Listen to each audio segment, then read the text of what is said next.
address on behalf of the graduates, may I now call on Jane McClure of Burstain. Yay!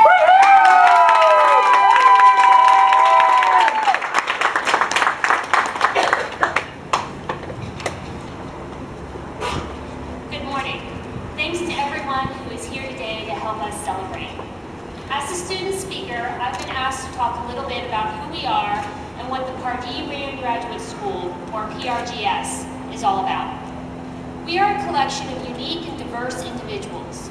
We come from every part of the globe, representing more than 24 countries, from South America, North America, Europe, Asia, and Africa. Some of us came to PRGS straight from undergrad, some with a graduate degree, and others with significant work experience. Our backgrounds are varied, and we have diverse interests. Where else but at PRGS would you find dissertations ranging from erectile dysfunction to counterinsurgency? And I'd like to take a moment to recognize everyone who has worked so hard to get to where they are today by briefly mentioning the other topics our dissertations cover, including intergenerational living arrangements, military training and personnel, flood management in New Orleans, social networking, obesity, international relations, public-private partnerships, older workers, innovation in transitioning economies, Hispanic health, teen moms, fuel efficiency, pharmaceuticals, childcare, AmeriCorps volunteers, strategic decision-making, school nutrition, and educational achievement gaps. As individuals, we've come together to form a community here at PRGS, and it too is unique. Unlike other academic institutions, we foster collaboration, not competition. There's room here for everyone to succeed. When I came to PRGS, it was as a practicing attorney, used to working with words, not numbers. But I'm standing on this stage today, ready to get my PhD, is a testament to the support I received from my fellow classmates. I can honestly say that I wouldn't be here if it weren't for all of them. We are also unique in that we aren't confined to learning in an academic ivory tower. Part of the PRGS experience is working with RAND researchers on real projects. And through our work, we've already started to change the world. We've raised awareness about teen depression, combated terrorism by creating a process to map jihadist networks, and we've helped save the environment through developing innovative approaches to water management. But we're not all work. We also like to play, whether it's Fridays at 5 happy hours, beach volleyball, playing darts at the local pub, hanging out in the student lounge, or drinks last night at the Cameo Bar.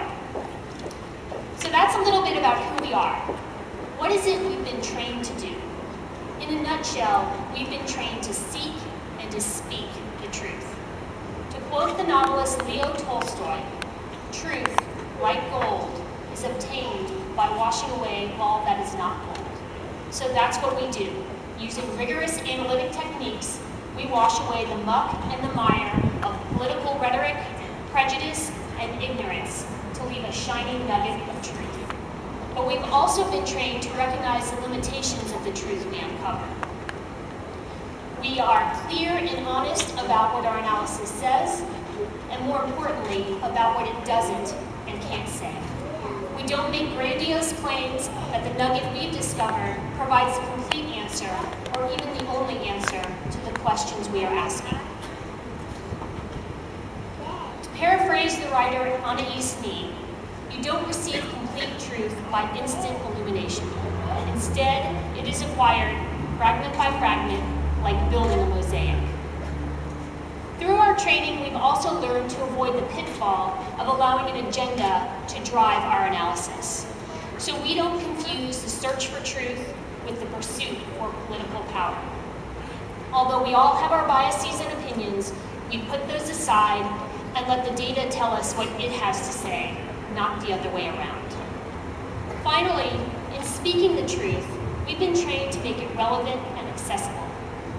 Knowing the truth isn't enough. You have to communicate it in a way that's tailored to your audience so they want to hear what you have to say. So what will we do with all the training we've received?